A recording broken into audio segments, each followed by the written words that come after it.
Welcome to Take 5, your 5-minute inspirational message from Solid Rock Drogheda.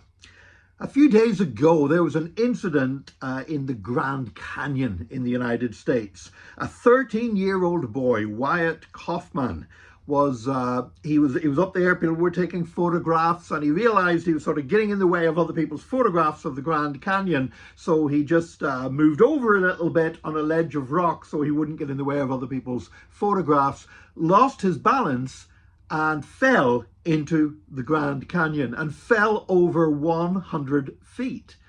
Amazingly, he survived the experience.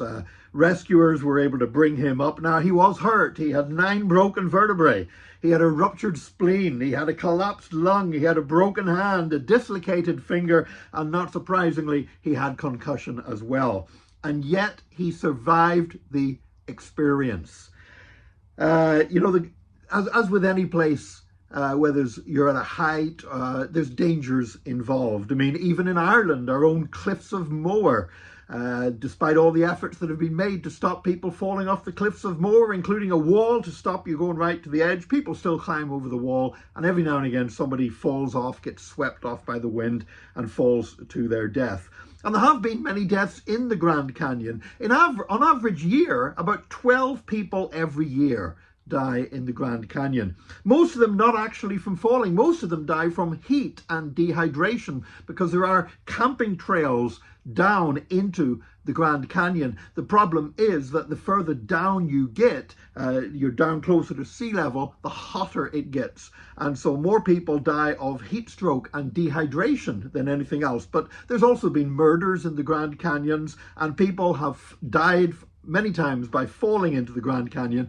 Sometimes undeliberately committing suicide, but very often by accident as well. There's been some bizarre accidents there. There was one guy who was taking photographs of the Grand Canyon and turned around and decided to take a photograph of the scenery behind him and stepped back to get a better photo and fell in.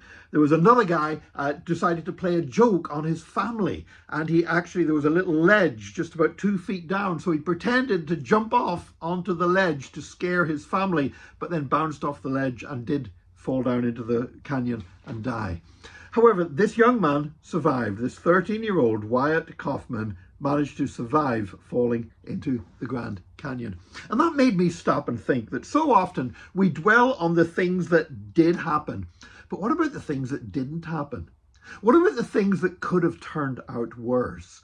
You know, sometimes we say, well, why did God allow this to happen? But we don't actually know how many times God has stopped much worse things from happening in our lives. How many times were there people who came close to falling into the Grand Canyon? How many times do we come close to disaster, sometimes without even realizing it? I just had an incident a couple of days ago to do with traffic on the road, and as it turned out, nobody was hurt and no damage was done. But at the time, I was just left after the incident thinking that could so easily have gone a different direction. You know, that could quite easily be something that could have changed my life forever or ended my life, or it could have been something that could have hurt somebody else, and it wasn't anybody's fault. It was just something that nearly happened. And I thanked God that not for what did happen, but for what didn't happen, for what he protected me and other people from. And you know, we never know. We don't know at the end of a day what God has protected us from.